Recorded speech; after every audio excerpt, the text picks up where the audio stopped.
اعوذ باللہ من الشیطان الرجیم سورۃ حامیم السجدہ آیت نمبر 5 بسم اللہ الرحمن الرحیم وقالوا قلوبنا فی اکنۃ مما تدعونا الیہ، اور انہوں نے کہا ہمارے دل اس بات سے پردوں میں ہیں جس کی طرف تو ہمیں بلاتا ہے، وفی آذاننا وقر،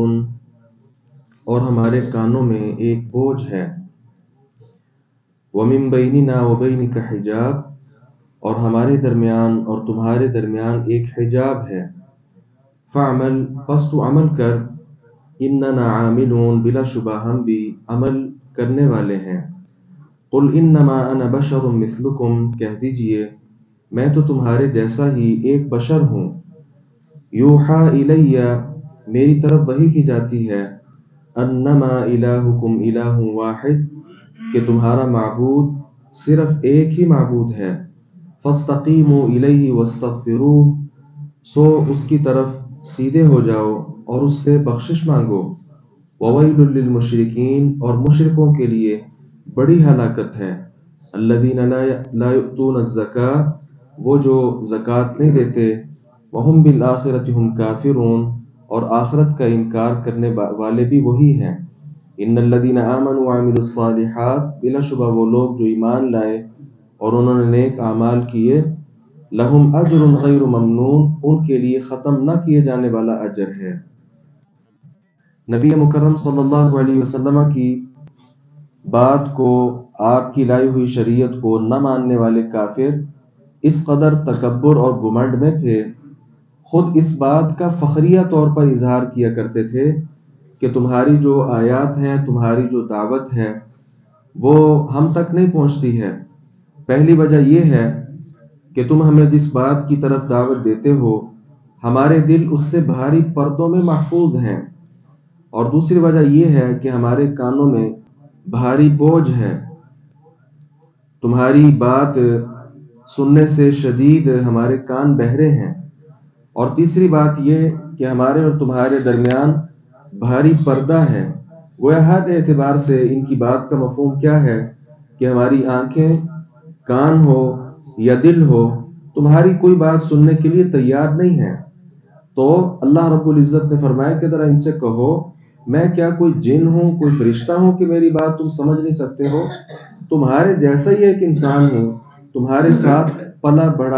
بڑا ہوا، تمہارے خاندان کا ایک فرد ہوں، اور وہی ہوں جسے تم بہترین انسان کہا کرتے تھے، تو آج کیا وجہ ہے کہ میری بات تمہیں سمجھ نہیں آتی؟ نہ تو میں کوئی جن، کوئی فرشتہ، کسی اور مخلوق سے تعلق رکھنے والا ہوں، اور دوسری بات میں کسی خاص زبان میں بات تو کرتا نہیں ہوں، یا میری اپنی خاص تو کوئی بات ہوتی نہیں جس کے ساتھ آپ ناراض ہوں۔ یہ بات تو اللہ تعالیٰ کی طرف سے وحی ہے، اللہ تعالیٰ کی بات جو بالکل آسان ہے، اللہ نے لوگوں کو سمجھانے کے لیے تو بات اتاری ہے، تو یہ کیسے ہو سکتا ہے کہ اللہ تعالیٰ کی بات میں آگے منتقل کرتا ہوں، تم لوگوں کو وہ بات بھی سمجھ نہیں آتی؟ بہرحال یہ جو مشرک لوگ ہیں، اللہ رب العزت نے فرمایا کہ ان کے لیے ہلاکت ہے، تباہی ہے، نہ یہ زکوٰۃ ادا کرتے ہیں اور نہ یہ آخرت پر یقین رکھتے ہیں، اور دیگر گناہ اور بہت بڑے بڑے گناہ ان کے اندر پائے جاتے ہیں، لہذا ان کے لیے ہلاکت ہی ہلاکت۔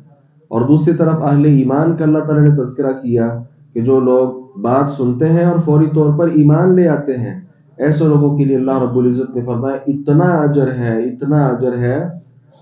کہ وہ اجر ختم ہونے والا نہیں ہے۔ جنت میں جب کوئی مسلمان مومن داخل ہو جائے گا، اس کے بعد اس کے لیے اجر ہی اجر، بہت زیادہ بڑی بڑی نعمتیں ہی نعمتیں، کسی طرح کی وہ نعمتوں میں کمی آنے والی نہیں ہے۔ اس لیے انسان کو چاہیے کہ وہ حق کی بات، خیر کی بات سنے، اور اس کے متعلق کافروں جیسا تکبر اختیار نہ کرے کہ میں تو یہ بات سن نہیں سکتا، میرے تو دل تک نہیں پہنچتی، میرے تو کانوں تک نہیں پہنچتی، ہمارے اور تمہارے درمیان کوئی پردہ ہے، تمہارا کوئی اپنا دین ہے، ہمارا کوئی اپنا نہیں، بلکہ جہاں سے حق کی بات ملے وہ لے لینی چاہیے۔ اور اس دن ہم جان چکے کہ صحابہ کرام رضی اللہ عنہم میں سے کئی صحابہ کے ساتھ یہ واقعہ پیش آیا، وہ جو جن آ جاتا تھا اور آ کر ان کا سامان چراتا تھا تو پکڑ لیتے اور کہتے کہ اللہ کے نبی صلی اللہ علیہ وسلم کے پاس لے کر جاؤں گا۔ بالآخر کیوں چھوڑ دیا تھا؟ اس نے کہا میں آپ کو آیت الکرسی سکھاتا ہوں، صبح کے وقت پڑھ لو شام تک شیطان نہیں آئے گا، شام کے وقت پڑھ لو صبح تک شیطان قریب نہیں آئے گا۔ اب یہ اچھی بات اس نے بتائی تھی، نبی مکرم صلی اللہ علیہ وسلم نے بھی اس پر مہر لگا دی، کہا بات اچھی کر گیا۔ تو بات اچھی تو شیطان سے مل جائے وہ بھی لے لینی چاہیے، اس لیے اچھی بات کو سننا، سمجھنا چاہیے اور پھر اس پر عمل کرنے کی کوشش کرنی چاہیے۔ اللہ تعالیٰ سے دعا ہے باری تعالیٰ حق بات کو سمجھنے اور اس پر عمل پیرا ہونے کی توفیق عطا فرمائے۔